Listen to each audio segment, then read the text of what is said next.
are so honored to call you up to speak with us tonight.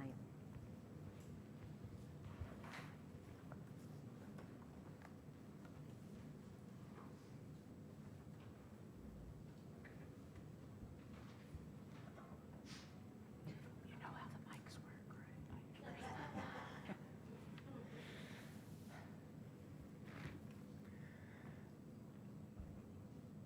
My dad, Fritz Ottenheimer, was born in 1925 in Konstanz, Germany.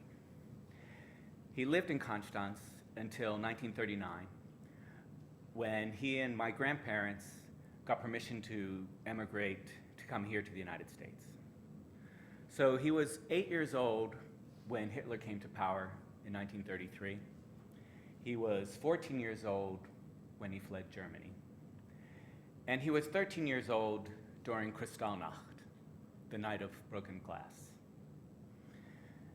Kristallnacht happened on November 9th and 10th, 1938, 85 years ago.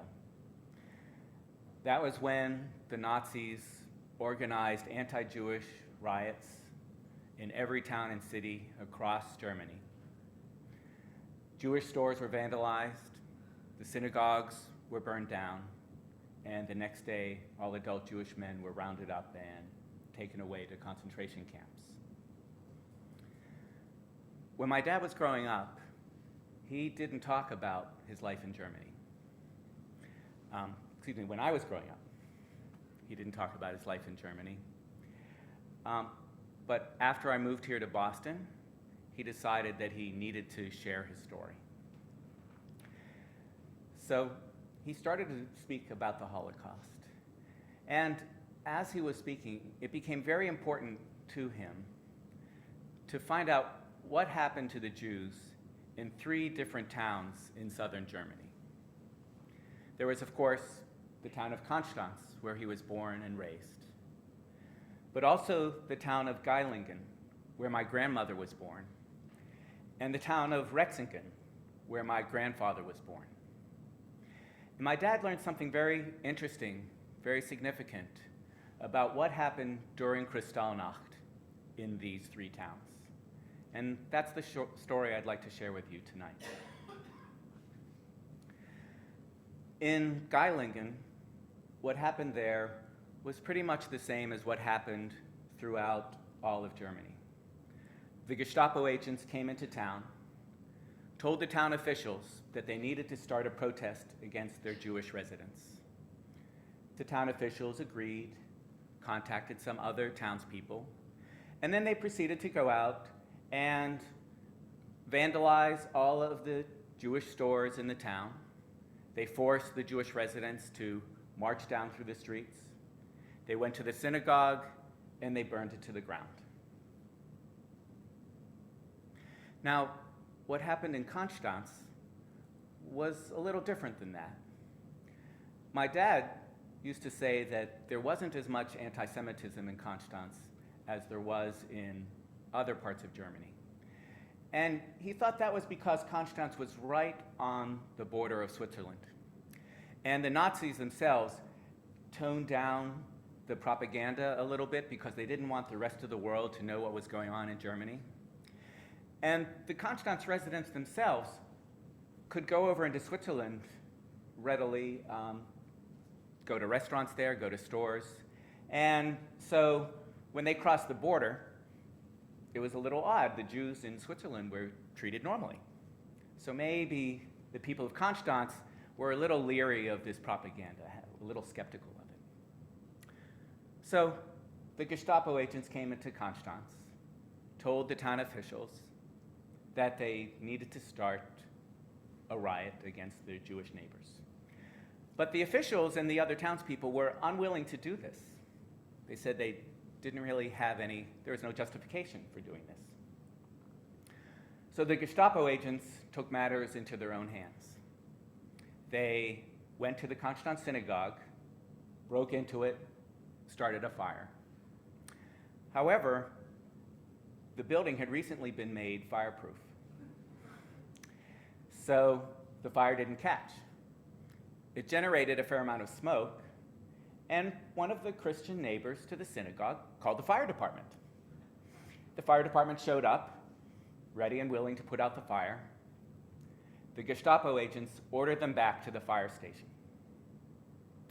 After several failed attempts, the Gestapo agents called a local demolition squad from a neighboring town. In the middle of the night, that squad showed up and wired the building with explosives. This is where the part of the story switches to my dad's first-person recollection. He was 13 years old, as I said. At the time, they were living in an apartment building right next to the synagogue. My dad was sleeping, and in the middle of the night, he suddenly woke up because he heard a loud explosion.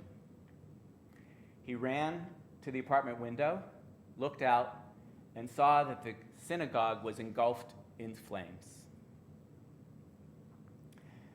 They were afraid to leave the building, but one of their apartment neighbors went out and reported what was going on regularly over the next several hours.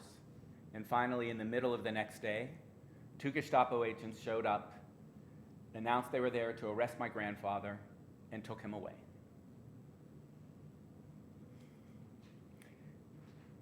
Then, we have the town of Rexingen.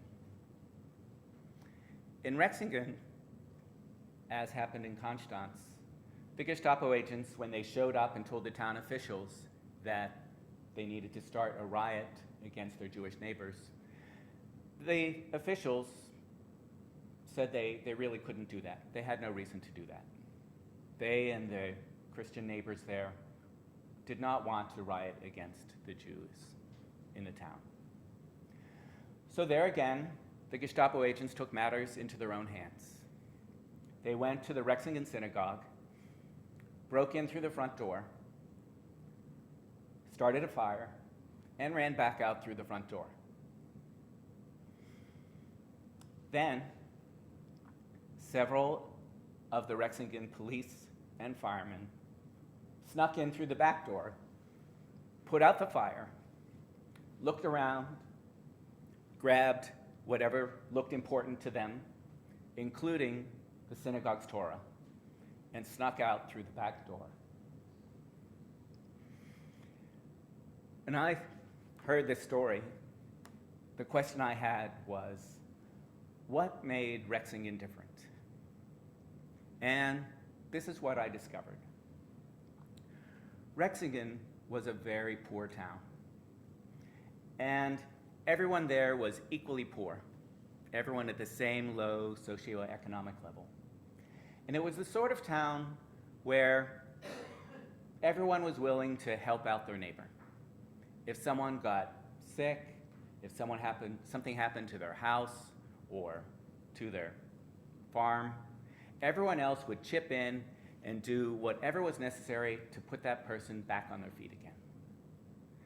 And so all the years of community building and friendships wound up being stronger than the hate and the propaganda that they were being inundated with by the Nazis.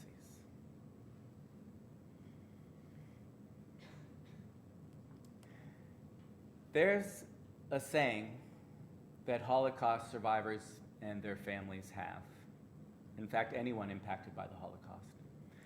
Never again. Or more broadly, never again for anyone. And lately, these sayings have felt like an empty promise to me. We've been sharing stories about the Holocaust for decades, but it hasn't stopped the massacres. So, what will stop the killing? To reduce the killing, you need to reduce the hate. But it seems like the hatred and the propaganda has been growing, not shrinking lately. There's Nazi anti-Jewish hate. There's Hamas anti-Jewish hate. There's anti-immigrant hate.